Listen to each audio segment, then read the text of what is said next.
Good morning, students. In the last lesson, we completed till question number 6 of exercise 8.3. आज हम 8.3 के last questions complete करेंगे. We'll be doing 6 questions and एक new तरीके का word problem भी हम इस lesson में solve करेंगे. So let's begin. 7th question of your textbook says chalk contains. तो चॉक हम स्कूल में यूज़ करते हैं बोर्ड में लिखने के लिए, ब्लैक बोर्ड में लिखने के लिए. उसमें कैल्शियम, कार्बन और ऑक्सीजन, ये तीनों चीज़ें प्रेजेंट होती हैं. और क्या किस रेशियो में प्रेजेंट होता है वो बताए. मतलब calcium is 10, carbon is 3 and oxygen is 12. हमें रेशियो बताया है और परसेंटेज पूछा है किसका, कार्बन का. So let's find out. सबसे पहले हम गिवन लिखेंगे. गिवन रेशियो क्या है यहाँ पे जो ऑलरेडी दिया हुआ है, 10:3:12.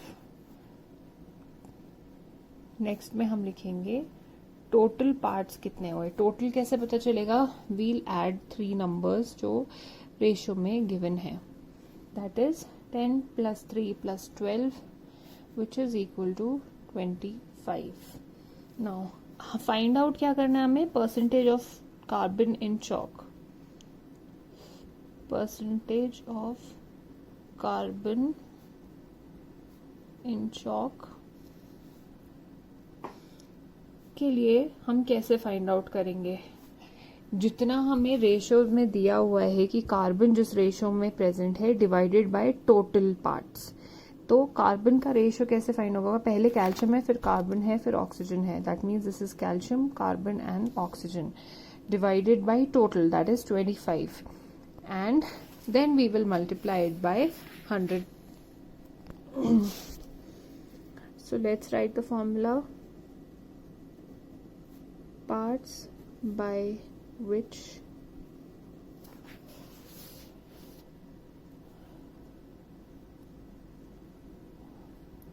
carbon is present divided by total parts. Percentage है तो into 100 we'll write. Okay.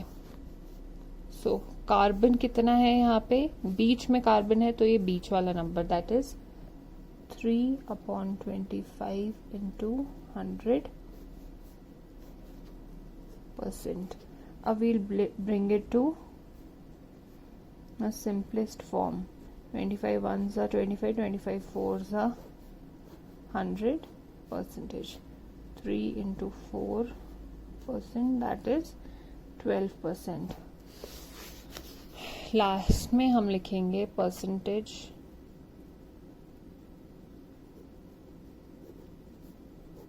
Of carbon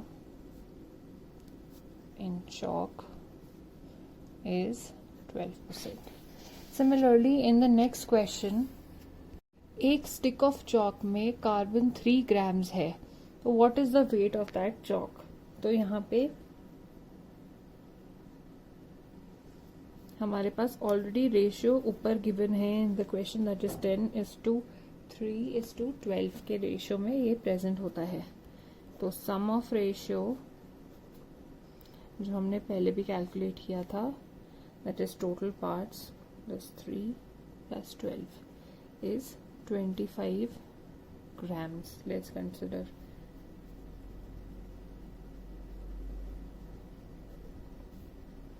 Percentage of weight of carbon in the chalk. हमें फाइंड आउट करना है. कैसे फाइंड आउट करेंगे, ये फॉर्मूला यूज करेंगे. Weight of carbon in stick और chalk divided by total weight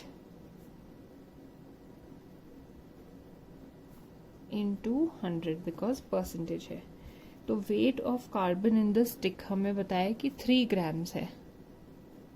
total weight हमने यहाँ कैलकुलेट किया 25 ग्राम्स है.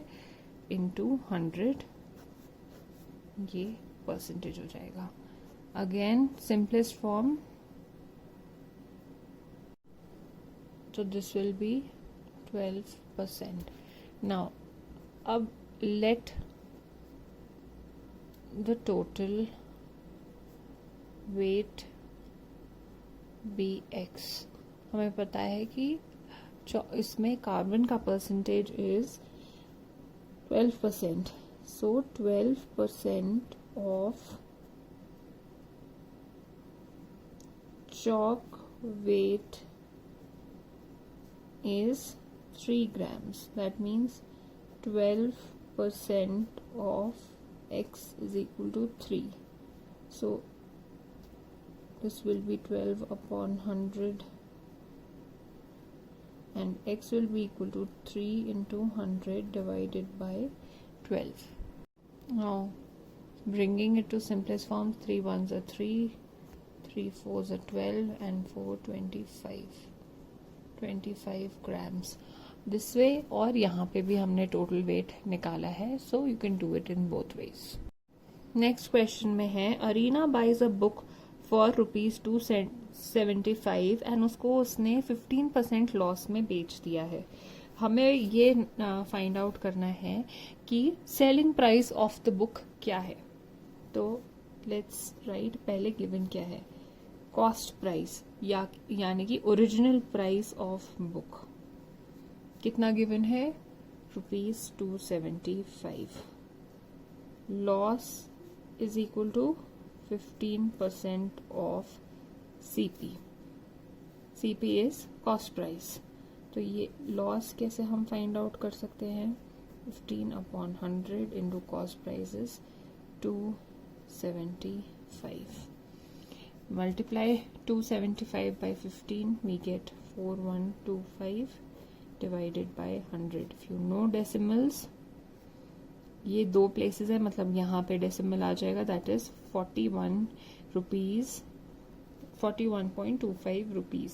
So this was the loss. अब selling price और SP of the book will be equal to cost price, जो original price था उससे हम लॉस माइनस कर देंगे. 275 माइनस लॉस हमारा यहाँ 41.25 रुपीज, सब्ट्रैक्ट करके 233.75. सो lastly we'll write Arena sold the book for ₹233.75. अब next question is slightly different. उससे पहले मैं आपको एक कॉन्सेप्ट एक्सप्लेन करूंगी. Let's understand that first. So students, कभी जब हम मनी उधार पे लेते हैं, बोरो करके लेते हैं, तो उस पैसे को बोलते हैं प्रिंसिपल. जैसे मैंने आपसे पैसे लिए, okay, I took 1,000 rupees from you and I told you I will give it back to you in 3 months.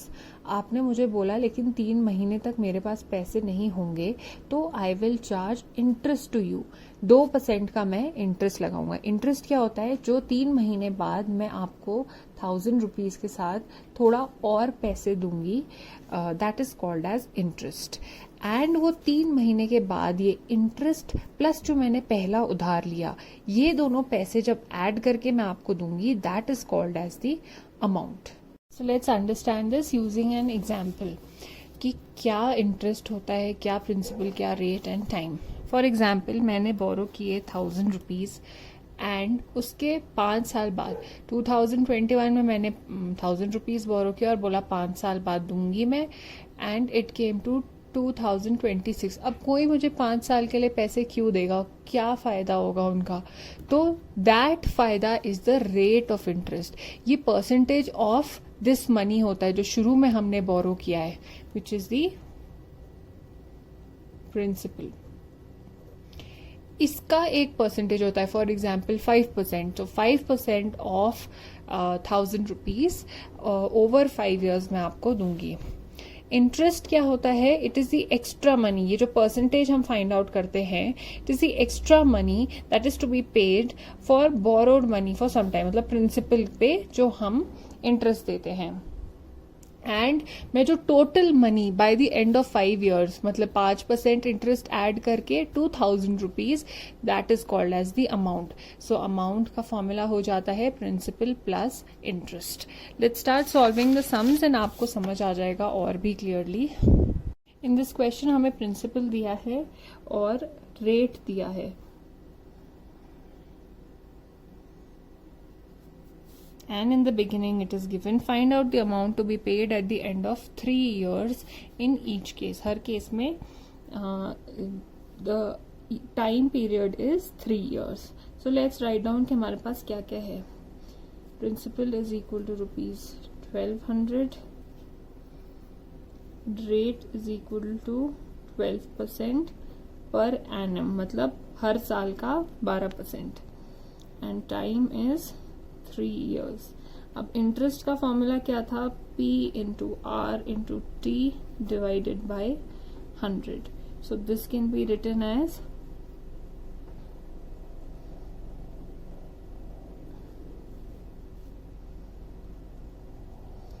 so 12 का स्क्वायर क्या होता है? 144, यहाँ 2 zeros हैं, into 3 divided by 100. The zeros can be cancelled out. जब 144 को 3 से हम मल्टीप्लाई करते हैं, it comes as 432. तो हमारा यहाँ इंटरेस्ट इज ₹432। लेकिन हमें क्या क्वेश्चन में पूछा है? Find out the amount to be paid at the end of 5 years। ये तो सिर्फ हमारा एक्स्ट्रा मनी है। अमाउंट का क्या फॉर्मूला मैंने आपको बताया था? जो हमने शुरू में पैसे उधार लिए, that is the principal plus जो हमारा इंटरेस्ट है, that is 1200 rupees plus 432, this comes as ₹1632। Means amount to be paid by the end of 3 years, ₹1632। इस क्वेश्चन में हमारे को प्रिंसिपल दिया है 7500, इंटरेस्ट दिया है 5% पर एनम, एंड टाइम हमारे को क्वेश्चन में दिया है 3 years। Interest is equal to P into R into T by 100, which is principal कितना है? 7500 इंटू 5 इंटू 3 अपॉन 100। ये कैंसिल आउट हो जाएगा 75 इंटू 15, ₹1125। अब हमें अमाउंट फाइंड आउट करना है, that is principal plus interest. Principal is 7500 plus 1125. So we add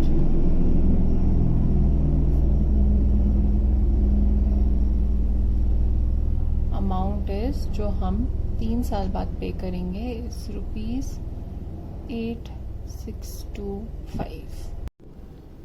Next question is slightly different. What rate gives ₹280 as interest? तो हमारे पास क्या क्या है पहले वो लिखते हैं। इंटरेस्ट हमें पता है ₹280 है ऑन अ सम ऑफ 56,000, मतलब रेट इस पे है, तो this will be the principal जो हमने उधार लिया है इन 2 years, मतलब टाइम 2 years है। वॉट रेट गिव्स, मतलब अब हमें क्या फाइंड आउट करना है? Rate. Let's see in our formula, principal into rate into time upon 100 होता है।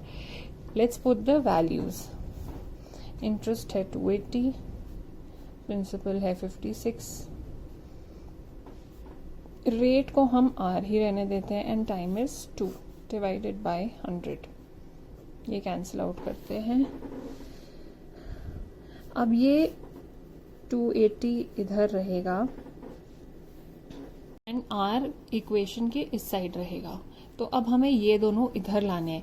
अगर यहाँ न्यूमरेटर में है तो इक्वेशन के दूसरे साइड जाने में ये डिनोमिनेटर में चले जाएंगे। That is 560 into 2, cancel 0, 1 2 14 14 14 1 14 14 4 56। तो यहाँ रेट क्या आया 1/4, या 1/4 को अगर हम डेसिमल्स में कन्वर्ट करते हैं when we divide it comes as 0.25%। Rate हमेशा परसेंटेज पे होगा per annum. So the rate is 0.25% per annum. In the next question, if Mehak gives an interest of ₹45, let's write interest है ₹45 उसने दिया for 1 year. Time is 1 year at rate 9% per annum हर साल का. What is the sum she has borrowed? Sum मतलब principal हमें अब find out करना है. Let's write the formula P into R into T upon 100 and let's start putting the values. Interest है 45, principal हमें पता नहीं है, 9 into 1 upon 100 और P stays here. ये सब कुछ इस साइड आ जाएगा. तो ऊपर क्या है वो नीचे जाएगा, नीचे क्या है वो ऊपर आ जाएगा. Okay, so 9 1s are 9, 9 5s are 45 और principal is equal to 5 into 100. क्या यूनिट होती है? Rupees 500. So the sum Mehak borrowed is ₹500. Now next question is profit percent या loss percent से related है. It is not based on interest जो कि अभी तक हम solve कर रहे थे. This is the last question of the exercise. Let's read. Amina got a toy from the market for ₹340. 340 rupees का वो एक टॉय लाई और उसने उसको बेच दिया 450 रुपीज का. खरीदा 340, बेचा 450. तो यहाँ पे कॉस्ट प्राइस यानी कि ओरिजिनल प्राइस कितना है? 340. सेलिंग प्राइस जिसमें उसने बेचा that is 450. Now selling price is greater than cost price. So there is a profit. क्योंकि सेलिंग प्राइस जो प्राइस में उसने बेचा वो बड़ा है इससे, तो एक प्रॉफिट हुआ, उसको फायदा हुआ. तो प्रॉफिट हम कैसे फाइंड आउट करेंगे? जितने उसने बेचा दैट इज सेलिंग प्राइस, उससे हमने माइनस कर दिया cost price that is 450 minus 340 rupees. This comes as 110. अब हमें क्या बोला है? How much did she gain. हमने प्रॉफिट तो फाइंड आउट कर लिया है. She gained ₹110.